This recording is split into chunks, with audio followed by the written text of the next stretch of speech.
Hello বন্ধুরা, কেমন আছো সবাই? আশা করি সবাই ভালো আছো। আজকে আমি আমার নিজের কিছু কথা তোমাদের সাথে শেয়ার করতে এসেছি। আজ 19 ফেব্রুয়ারি। আজ থেকে ঠিক 10 বছর আগে আমার প্রিয় মানুষটি আমার জীবনে আসে। তাই এই মুহূর্তের কিছু মনের কথা তোমাদের কাছে আমি বলতে চাই। আমাদের 10 বছরের লং ডিস্টেন্স রিলেশনশিপ। এই 10 বছরে আমাদের দেখা করা খুব একটা হয়ে ওঠেনি, তবু রোজ আমাদের ফোনেই কথা হয়। এই ফোনে রাগ, অভিমান, ঝগড়া, ভালোবাসা সব কিছু। তবু এই ঝগড়া, রাগ, অভিমান নিয়ে 10টা বছর আমরা একসাথে কাটিয়ে ফেললাম।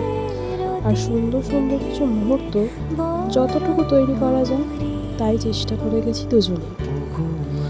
এই যে ছবিটি তোমরা দেখতে পাচ্ছ, এই ছবিটি 10 বছর আগে তোলা নয়, কিছু বছর আগে তোলা, কিন্তু এই ছবিটি আমার খুব প্রিয়। তাই নিজের আঁকিবুকির মাধ্যমে তোমাদের সাথে আজ এই ছবিটি আমি শেয়ার করলাম।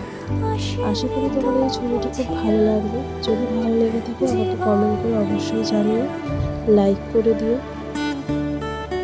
আর তুমিও খুব খুব ভালো থেকো প্রিয়। আর এইভাবেই সারা জীবন আমার পাশে থেকে যাও। এখনও আমাদের অনেকটা পথ চলা বাকি। Thank you.